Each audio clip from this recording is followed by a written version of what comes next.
पूर्णिमा जी ने जो बड़ी मिठाई रखी है मिडिल क्लास के सामने, आपको लगता है जो ये आंकड़े 60 प्लस से 40 के नीचे आ रहे हैं आपके, कहीं उसका असर तो नहीं है? अदिति टुडेज चाणक्य का नंबर बता दूं बब्बी बादल साहब, फिर उसके बाद आप जवाब दीजिएगा। 25 से 28 सीटें देखिए आम आदमी पार्टी को टुडेज चाणक्य दे रहा है, 39 से 44 सीटें बीजेपी को, मेट्राइज से ज्यादा 39 से 44 सीटें कांग्रेस को भी टुडेज चाणक्य के सर्वे में बढ़त मिल रही है, 2 से 3 सीटें और 0 अन्य के खाते में। जल्दी से बादल साहब जवाब देंगे।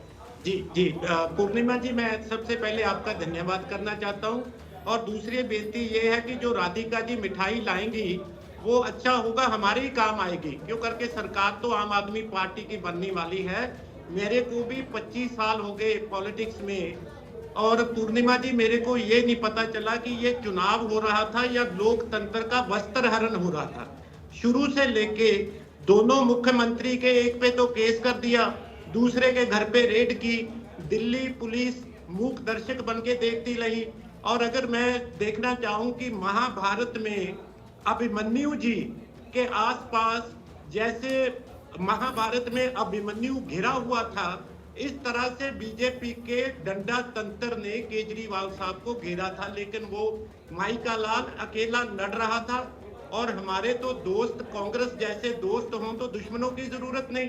कांग्रेस ने भी बीजेपी का पूरा बी टीम का रोल निभाया। बब्बी साहब, गुजरात में आपने भी तो कांग्रेस के साथ यही किया था, तब वो आपको दुश्मन मान रहे थे। अब इंडिया अलायंस नहीं था।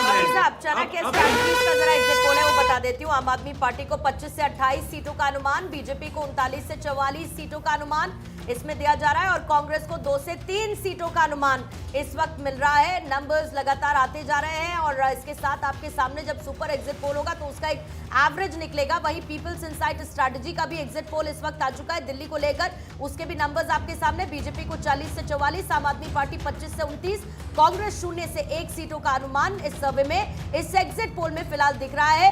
तो 3 से 4 अभी तक एग्जिट पोल हमारे सामने आ चुके हैं। इसका एवरेज क्या रिफ्लेक्ट करता है? बब्बी बादल साहब जवाब दीजिएगा इस काउंटर का। गुजरात में क्या हुआ था फिर?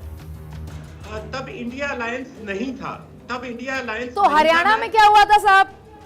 तो हरियाणा में तो फिर कांग्रेस ने भुगत लिया, मतलब हमें साथ नहीं लेके गए, हमारी तरफ से ना नहीं थी हरियाणा में। लेकिन पूर्णिमा जी मैं एक निवेदन करता हूं, दोनों देखो, एक तो दिल्ली का वोटर, अगर देश का सबसे समझदार वोटर कहीं है तो वो दिल्ली में बैठा है, और अगर कोई भी अपना बुरा भला समझ सकता है तो वो दिल्ली का वोटर है। और दोनों पार्टियों के आप देखिए कि डिफरेंस क्या है कि भाजपा किस बात पे वोट मांगती है, या तो धर्म के नाम पे मांगती है या डरा के मांगती है। बटेंगे तो कटेंगे, एक है तो सेफ है। फिलहाल सर जो आंकड़े एग्जिट पोल के सामने आ रहे हैं वो भी बड़े डराने वाले। और आपने तो पंजाब के वोटरों की समझदारी पर सवाल या निशान खड़ा कर दिया सर। सिर्फ दिल्ली के ही समझदार है, पंजाब के नहीं है।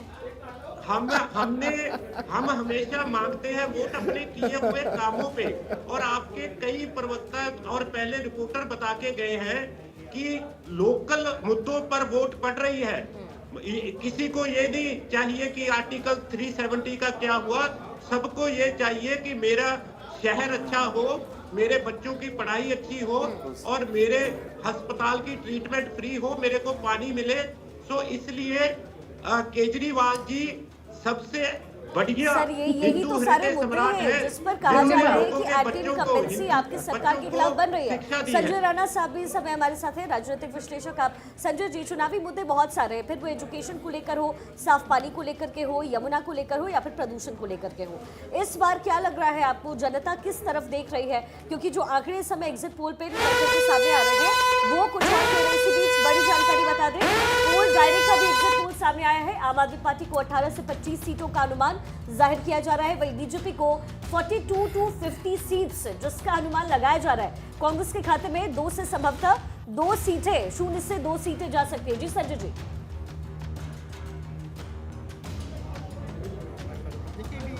संजय जी, आप तक आवाज आ रही है मेरी? जी आवाज आ रही है, मेरी आवाज आ रही है आपको? संजय जी, लेकिन और कोई मिठाई खिलाए ना खिलाए, कांग्रेस से मिठाई पक्की हो गई है। 2 सीट भी आती है तो वहां तो मिठाई मिल ही जाएगी। नहीं, बिल्कुल बिल्कुल मिठाई उनको खिलानी चाहिए। और कांग्रेस अगर सही तरीके से अदिति लड़ी होती तो तकरीबन 10 से 12 सीटें पाई होती, लेकिन कहीं ना कहीं आते चुनाव खत्म होते होते वो लगता था कि अपना सब कुछ समर्पित कर दिए आम आदमी पार्टी को। देखिए, हम लोग दोपहर में चर्चा कर रहे थे, आपको याद होगा, इस पे मैंने बोला था कि 3% अगर स्विंग करता है, 3% तो वोट सीट में कितना कन्वर्ट होता है। लेकिन जो आंकड़े आ रहे हैं एग्जिट पोल के, वो 6 से 8% जो वोट स्विंग हो रहा है। तो देखिए 36 से लेकर के 45 के बीच आ रहा है, यानी एवरेज निकाले तो तकरीबन 40 सीट भारतीय जनता पार्टी को आ रही है। और यही हम लोग दोपहर में चर्चा भी कर रहे थे। और उसका महत्वपूर्ण कारण है, देखिए 3 वर्गों में मैंने बांटा है दिल्ली के